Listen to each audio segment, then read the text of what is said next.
കാലം മുമ്പ് സമൃദ്ധമായ വനങ്ങളാലും ഒഴുകുന്ന നദികളാലും ചുറ്റപ്പെട്ട ശാന്തമായ ഒരു ഗ്രാമത്തിൽ മീര എന്ന ജ്ഞാനിയായ ഒരു വൃദ്ധ താമസിച്ചിരുന്നു.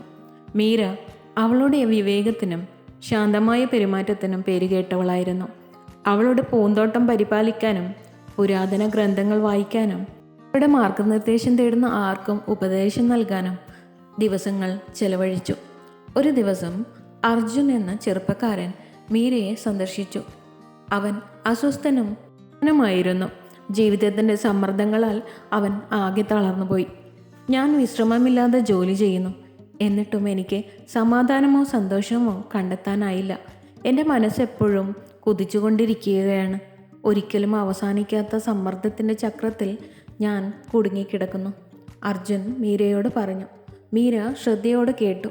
എന്നിട്ട് പറഞ്ഞു, അർജുൻ, സമയവും സ്ഥലവുമാണ് നമുക്ക് ജീവിതത്തിൽ ലഭിക്കുന്ന ഏറ്റവും വലിയ സമ്മാനം. അവ വ്യക്തതയും സമാധാനവും ലക്ഷ്യവും കണ്ടെത്താൻ ഞങ്ങളെ അനുവദിക്കുന്നു. എൻ്റെ കൂടെ വരൂ. സമയത്തിൻ്റെയും സ്ഥലത്തിൻ്റെയും യഥാർത്ഥ മൂല്യം ഞാൻ നിങ്ങൾക്ക് കാണിച്ചു തരാം.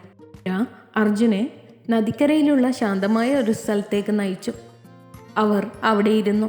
കണ്ണുകൾ അടച്ച് ചുറ്റുമുള്ള ശബ്ദങ്ങൾ കേൾക്കാൻ അവൾ അവനോട് നിർദ്ദേശിച്ചു. ഇലകളുടെ മൃദുലമായ മുഴുക്കവും പക്ഷികളുടെ ശ്രുതിമധുരമായ ചിലച്ചങ്ങളും നദിയുടെ ശാന്തമായ ഒഴുക്കും അർജുൻ കേട്ടു.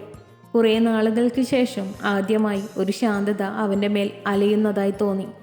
സമയം മീര തുടങ്ങി. നിമിഷങ്ങളും മണിക്കൂറുകളും കടന്നു പോകുന്നത് മാത്രമല്ല, താൽക്കാലികമായി നിർത്താനും പ്രതിഫലിപ്പിക്കാനും വളരാനുമുള്ള അവസരമാണ്.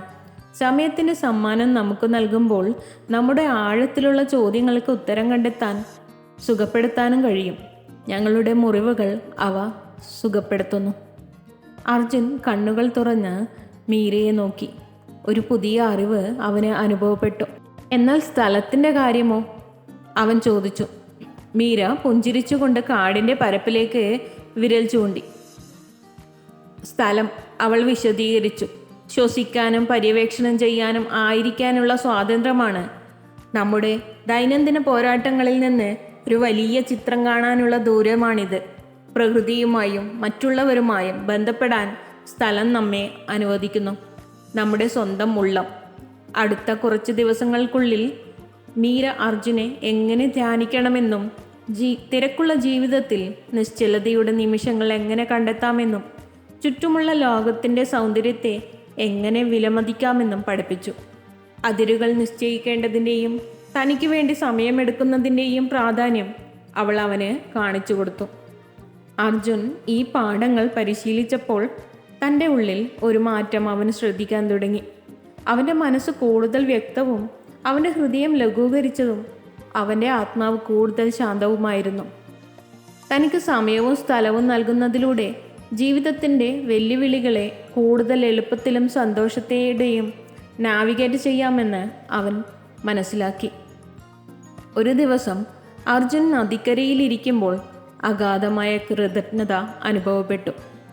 സമയവും സ്ഥലവും ആഡംബരങ്ങളിൽ നിന്നും സംതൃപ്തമായ ജീവിതത്തിന് ആവശ്യമായതെന്നും അവൻ മനസ്സിലാക്കി.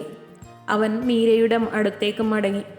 അവൾ പങ്കിട്ട അമൂല്യമായ ജ്ഞാനത്തിന് നന്ദി പറഞ്ഞു.